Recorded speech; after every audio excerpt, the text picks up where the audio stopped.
Well, joining us on Newsnight is one of the school proprietors who just got their licenses from the National Universities Commission, Isaac Balami, proprietor of Isaac Balami University of Aeronautics and Management, and also an aviation expert. Thanks for joining us tonight, Isaac. Glad to have you. It's a pleasure. Thank you. Yeah, join us here. Thank you for having me. All right, well, just like I read a while ago, you heard it. Critics are of the opinion that that what we have now are, in quote, glorified secondary schools instead of universities. Why give more licenses to universities? How do you respond to them?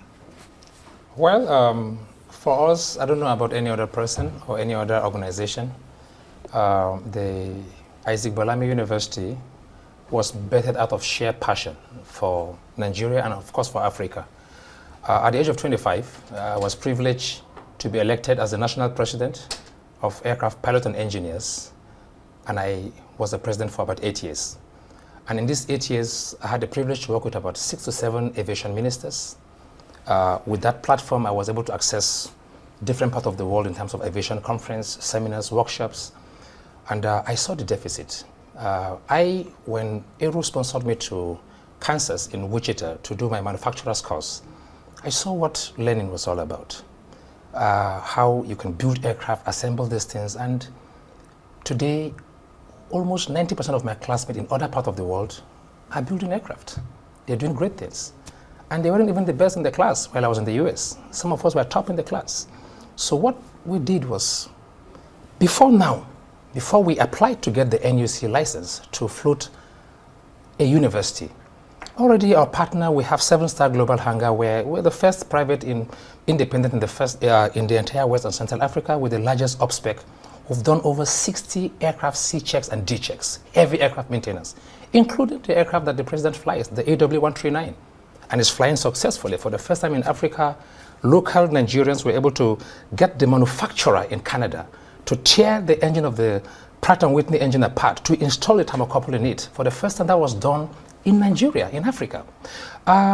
Today, over 3,000 Nigerian aircraft engineers on Boeing, Airbus, Embraer, Gulfstream, Sikorsky, Bell, I can go on, have gotten type course that I could remember aero contractors in those days paying up to $100,000 for me to do in America in just 6 weeks to 8 weeks.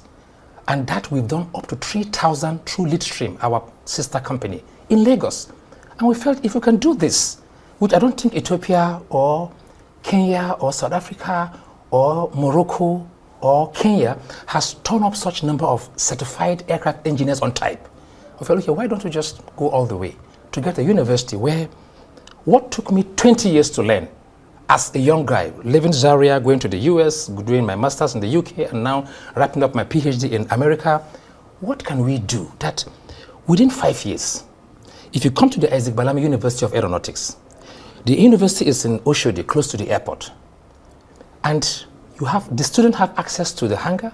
We have aircraft for training, whether for piloting or for aerospace design. And in 5 years, what took me 20 years to learn in the industry, we can give to our sons and daughters in just 5 years. And how?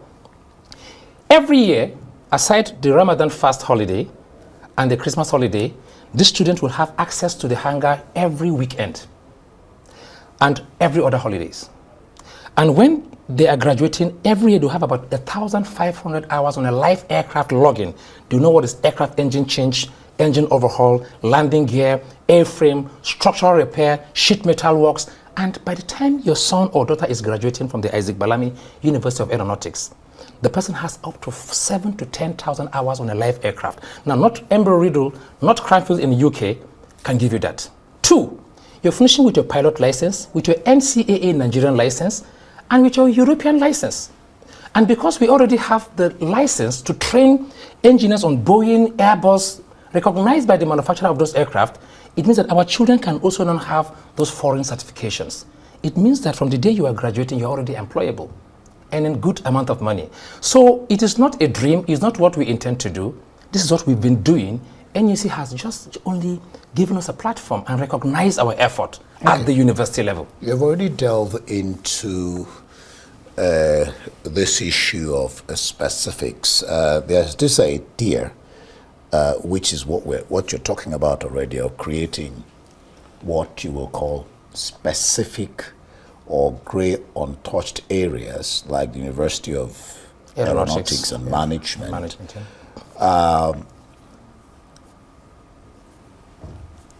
You've pointed out some of them, but let's take it deeper. How will this influence, affect, or what will this do for our education system in terms of specifics? You see, in terms of specific, and that is why we deliberately coined the name as Aeronautics and Management. And this is purely birthed out of the gap that exists currently. Today we have issues with management. No airline today in Nigeria has a lifespan of more than 10 years. Check it, from Okada, Nigerian Airways till date, after 10 years, check their history, they have issues. And it falls back to management. Yeah, there are challenges in terms of corporate culture, corporate governance, and then the hostile environment with multiple taxation, like AOC owners have complained. But however, you have a captain or an engineer who just fix aircraft engine, fix aircraft, or take off land with an aircraft, and then boom, he's the MD of an airline. He's not trained to be a leader, a manager. He's good with dealing with weathers, taking off and landing, emergency situations, but not dealing with human beings. So this is going to be one of his first in Africa that will focus on not just producing aeronautical engineers, maintenance engineers, structural engineers. You know, we are also doing degree also in aviation management and so on and so forth. But people that will understand. So you can imagine having the chief engineer of British Airways, the head of operations of KLM Airline, coming in to interact every month with the student in Lagos, Nigeria. By the way, we have already about 100 requests from African parents across Kenya, South Africa, and so many other African countries coming in because they want to have their kids here. We also have for the first time now even parents living in UK, America, that felt, oh, the environment is getting too hostile based on religious beliefs and whatever. They want their kids to come to Lagos, and because they feel Lagos is quite safe, we're getting that. Now, what we are doing is we have been able to identify what the challenges are.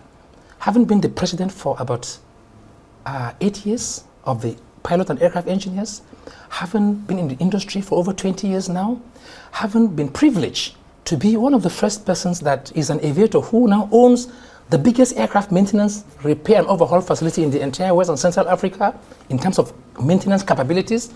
And then now we own an airline. So we know what the issues are. School in the UK, school in the US, we've seen what is happening in other parts of the world.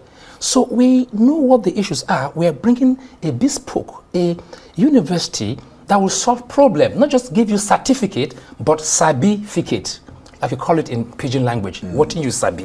What can you deliver? So that's what we're doing. How will this, because you've pointed out there are challenges in the aviation industry. A lot of challenges. Cuts across funding, high costs of aviation gas, and of course high cost of people paying quite high.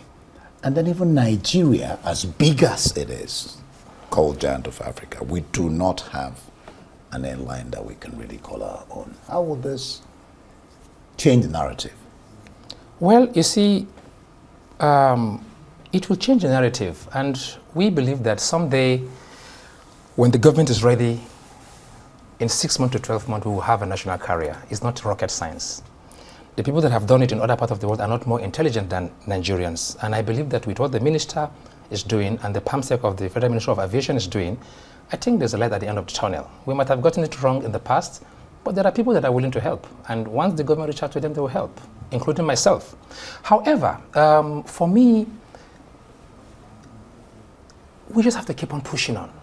For me, if we keep complaining as citizens, and it's not just about aviation, it's across all sectors, it is obvious that the government cannot do it alone. So we in the private sector will keep doing our best. And believing that, if you ask NUC, it's thorough stages we went through. It took us 4 years to get this university. There are people that got their license on the 30th of April. It took them 11 years, some 9 years. So it's not an easy one, you know. We'll keep doing our best, and we believe that the government, like TED Fund, who were told only fund public universities, in the future, like other parts of the world, maybe private institutions will also get support from TED Fund, and also private, and then also investors can also key into it, because it is needed to make the country get to where it needs to be. And we cannot just play with it. You can play around it. You can say you don't like this person's face or that person's face. But if you don't do it, the country will keep going down. And we will keep doing our best as far as we are concerned. And we believe that it will count someday and we'll be recognized. All right. Explain the probationary periods, because you're giving 3 years probationary periods. What is government supposed to be doing within these years? Will the government even have the will to shut down those who don't meet or conform to the standards? Because I guess that will be one of the reasons they're giving probationary period. Before we made up our mind to apply for a university license, at least I've gone around 10 founders of universities, sat with them. I've also had the privilege to speak to about 5 new founders like myself that just got licensed. And I've not seen any private university owner that got that license and joked with it. It's huge. It's not a joke. It's not something that you spend 3, 4, 5 years and play around with it. Yeah, but another thing also, I'm getting somewhere. You see, another thing also again is that what NUC will be doing in these 3 years, they'll be coming around every month, every day, unexpected, whether it's scheduled or non-scheduled visit, to see the quality of the BMAS is clear. They've told you 70% has to be this, it's fixed. 30% you can play with other things, but this is what you need to do. Yeah, but then at the beginning I talked about critics talking about some universities being glorified secondary schools. Some universities. Well, maybe those critics should go and start one and do something better, because today, the best universities today in Africa, look at Living Faith, look at Nile University, look at Bayes University. Will you say they are glorified secondary schools? They're doing so much. I think we should begin to appreciate people that have taken their resources. Today, people that are investing in the educational sector don't do it because of money. And of course, some say in terms of the number of graduates being churned out every year by the schools. We have so many youths, myriads of youth, so that even the universities we have on ground are not enough.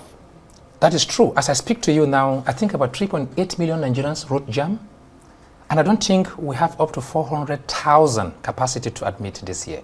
So what will happen to over 3 million Nigerians youths? They will be at home doing what? Huge question. So I think we should be encouraged instead of being castigated. People that have gone into putting their hard-earned money to build a university, why should you call it a glorified? If you feel it's glorified, you go start yours and make it big. No, but then we should doing something well. When you do something is what is good to do it well. And I just told you today, Covenant, Bayes University, Nile University, they're doing extremely well. Don't call those names because they're not paying us here. Yeah, no problem. All right.